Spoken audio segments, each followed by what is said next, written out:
All right, theology again. You may notice if you saw the last video that this is filmed in the exact same location. And if you look at the sun, you'll see that it's filmed about the same time.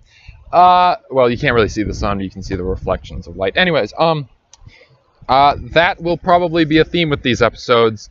I try to stick these to streams, although I'm considering what locations I could go to if I wanted to just start filming trees, because I think trees moving in the wind would also be a nice thing to record.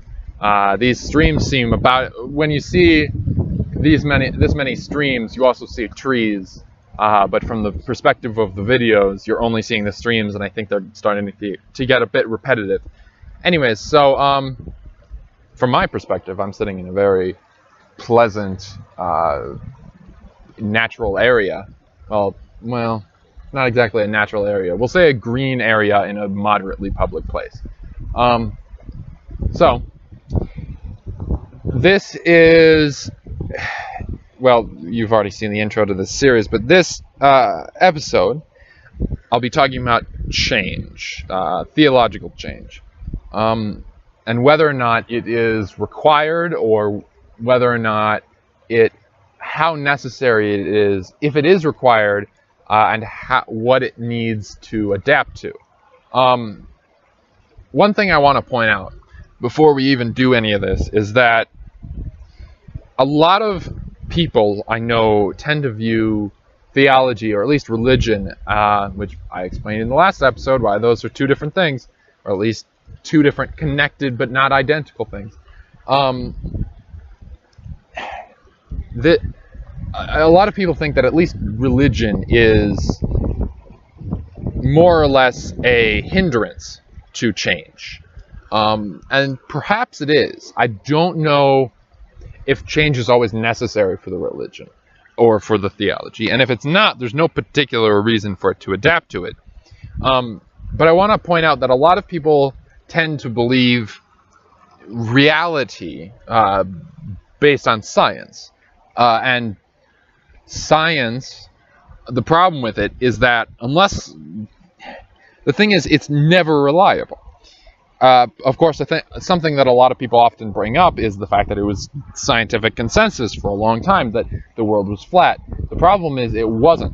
Not only was there the few people like Galileo, but Galileo it was like 100, 150 years or something before his ideas started to actually get accepted. So that wasn't a major problem, or it was, but not on the large scale of human history. But there's distinct evidence that the Greeks knew that the world was round. Although, to be fair, from their perspective, the world would have either been very tiny, meaning like Europe would have been half of it, or it would have been lemon-shaped. So I don't exactly know what the Greeks thought the world was, but I know that they were already testing things like going to Egypt and seeing how the stars were different, and how that could only be true if either the stars moved or the perspectives were different because of whatever. So scientific consensus doesn't really hold much value to truth. I'm going to hold that as an assumption. Not to say that it never can, simply to say that it doesn't really matter what the consensus is. Science is, I think, the best way to discover new things, but not even remotely the best way to figure out which things are more valuable or more truthful. And that's the problem with which we're currently discussing. The problem is that a theology is more based on contentment. And certain scientific facts, you'll notice a lot of people tend to ignore certain scientific facts, even the scientists, because science is more about purely figuring out how things are. But that doesn't change the fact that people want to know it, like how the universe is going to end. Go ask a scientist. Even the optimistic ones say it's going to be a black hole which creates a new universe, completely wiping out every single universe. And that's a whole philosophical argument right there, whether or not that's good or bad. Just infinitely creating universes which are doomed to be destroyed. On the other hand, it's more preferable to the human mind generally than heat death. Don't look that up if you don't, whatever. You probably know what that is. If you don't waste your time. The thing is, I think that in order to create contentment, humans don't actually need truth. I think perhaps we need to believe we have the truth. I don't even know if we do, but I think that in the very least we need enough of reality, or at least a view of reality, which tells us this is how things are. And once we have that view that tells us we know how things are, this is how things are, then we can continue with our lives contentedly. We don't actually need new information. That said, we are curious by nature, so having scientific development, I think, is useful, but scientific development, I think, at the level of medieval science would have probably been enough for a human race, which is to say, once in a while someone sneaks past a priest and gets a dead body so that they can figure out how muscles work. That level of scientific development. Well, I think that level, and then you combine that for other curiosity-quenching things like exploring new lands, which is currently what the Hubble Space Telescope does, more or less. Although I think that the majesty of that has started to wear off now that we figured out we're pretty much never going to all those fun places, even if we could. And all the fun ones pretty much just, well, anyways, the novelty of that is starting to wear off, which creates an infinitely curious problem. Of course, you get things like infinite consumerism with the modern day, but that's not the topic for theology. All right. The problem is whether or not, if purely new information is found, if a theology has to change itself, or even if in the first place it should set itself up as knowing the truth. One example, of course, in this case, would be the Christian belief. I think it's Christian, anyways. I know one religion or another came up with the idea that the world was, at the time of Rome and Caesar and all that, maybe it was Jesus. Yeah, I think it was Christianity. I think it was at the time of Jesus, they believed that the world was 6,000 years old. Which I guess it could be if you consider it purely as modern civilization building human race. But now it's agreed upon that the world is in fact, I think, 3 billion years old? So one possibility I've heard from this is that theology simply adapts to the times, and that real theologians and priests of whatever religion will adapt to the knowledge of the time, because the reason I heard in that example was that God only gives abstract truths. So God's not going to say, "Oh no, the world is round and you only take up a small part of it." He would say, "Do not lie," or "Do not kill." And I think that's a solid argument, but the problem is it kind of stands as an excuse, I think. Not to say that an excuse can't be good enough, but it stands as pretty much saying, yes, we have to be firm in our beliefs until we know we're definitely wrong about them, in which case we'll change them and simply become firm in those beliefs. And I don't know if that's good enough, because it makes people highly skeptical about the truth which a theology or a religion will throw out. Nowadays, the histories in different religions, or at least in more Western religions, are pretty much ignored. I mean, the Eastern religions have kind of adapted, but you consider Rome, the Vatican. When the Vatican says this is what's truth, and this is what's happened in the past, people nod their head and pretend like they believe, even if they believe in the theological concepts such as the God that church promotes, and the morals which it promotes with them, or him or her, whatever. Even if they believe in those things, they tend to ignore the histories because they conflict with what people know to be truth or possible. So I think that the ideal theology would have to be one in which it has a very distinct view of reality that's not actually tied down to how reality is. So I guess that would be something along the lines of saying that religion is, or saying that the world is as it can be perceived. I don't know. It would be, I don't think I'm explaining this very well.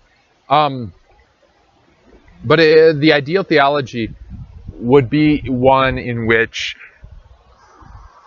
they would have definite views on how to find the truth of the real world, but not actually say the truths. So they wouldn't say the world is flat. They would say you can trust your perceptions of reality because God is real. They would take a Descartesian. Anyways, they'd trust Descartes. They would say, we know we exist not only because we think, but because God would not create a people which could not trust at least some of their own perceptions. So you might have a theology saying what you perceive is what reality truly is, and everybody perceives everything the same. Even if a lot of theology or a lot of philosophers may disagree with that, that doesn't change the fact that taking that position sets a groundwork for how you could perceive reality. Now, that specific one might create conflicts when you find things which are not true, like, for instance, when something happens outside of your own perspective. So something happens on the other side of the world, 6 months later, the information about that thing happening comes over and happens to you. Does that thing happening on the other side of the world, that part of the world that you've never been to or have any, even have any knowledge about, does that thing actually exist? Does it happen? Or is it simply that, solipsism, that's solipsism. Go watch my philosophy on the allure of solipsism. So yeah, that would be, I think that specific philosophy would be problematic. But simply, or not philosophy, theology, but simply saying something along those lines. The ideal theology has very distinct ways in which to view the world, but not any specific views. And if a theology or religion even can maintain those things without actively saying this is how things are, or at least not saying this is how things are in their official roles as theologians and priests, then they'll be able to maintain not only, I think, a trust with their own believers totally, or at least in that they won't be taken as foolish idiots like a lot of modern Western religions are, with their silly child stories about historical events which are basic fundamental histories to those who believe in the religion totally. But instead they'll be able to maintain those things and even tell those same stories. So one example, for instance, might be it might be the Great Flood. That's one example. So in that story, more or less, if you're not aware, to be fair, I'm barely aware, but in that story, more or less what happened is, I can't remember if it's a Christian or a Jewish story, or if it's both, I think. Anyways, what it came down to is In the way I heard it was a long time ago was men was sinful. Although this was, I think, a little while after original sin. This was the descendants of Adam and Eve, even though they only had 2 sons, and that worked out somehow. But so anyways, man was sinful. God decided, I'm gonna have a fresh start. So he told this guy Moses to bring to build a boat, put his family on it, and take 2 of every animal, and then like survive the flood. The flood lasts like a month or 2. And then everything's wiped out and they restart society. By the way, I watched a documentary which said the ship could probably be found if we ever sent some submarines into the bottom of the Black Sea, because that's probably where it is. Anyways, that's a different issue. That's not even an issue. That's just a fun fact. So in that story, modern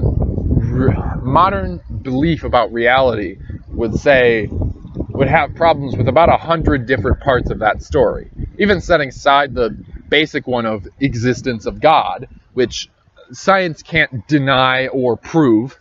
That's one problem a lot of people seem to have. They seem to think that science inherently proves the existence of God to be false, when in reality it simply doesn't prove that there is a God, but then doesn't directly or scientifically really prove the law of how reality is either.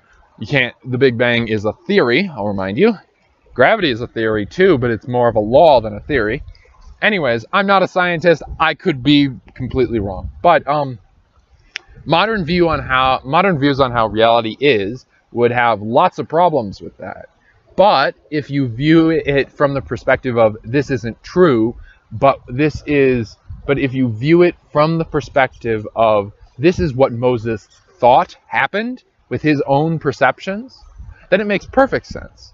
But you have to view it from that perspective. And I think the problem with a lot of Western theologies is they're trying to view it from a perspective of this is what happened, even if it's a big game of telephone about what actually happened. But if you view it from the perspective of theology, which says that we wrote it down as Moses viewed it. Now, the individual might decide that, oh, Moses was crazy, but something similar to that must have happened because it's been believed for so long. Or they might believe that it's completely malarkey. But the fact is that they wouldn't be coming from it, they wouldn't be viewing it from the perspective of a silly child story which is meant to give a moral or create fun picture books for 2-year-olds, which is pretty much what that Moses story is in our modern society. Well, quote-unquote modern. Whatever modern is, there's about 100 different quote-unquote modern eras. But I think that's the inherent problem. That a society cannot, or a theology cannot force truth on a society. It can only force perspective. All right, yeah, I think that's the best way I can explain it. Yeah, so the ideal theology has a very distinct perspective which they hold on to, and even if the individual priests wish to, I don't know, would the word be peddle? Even if the individual priests wish to explain their own views on how the world is, scientifically, as many theologians have in the past, I think they would have to be explaining this as, prefacing that they're explaining it as natural philosophers, scientists, or they're simply saying it from their perspective, which they have found in the correct way of their theology or religion and from that method of perspective, they have found these things to be true. Either way, if they say definitely that these facts are true, inevitably they're going to be found to be at least partially wrong. And that's going to take away from the credibility and reliability of that theology. So, I guess that's the best conclusion I can come to. But hey, I'm reaching better conclusions in this show thus far than I have in philosophy, so that's nice. Enjoy the generalized outro.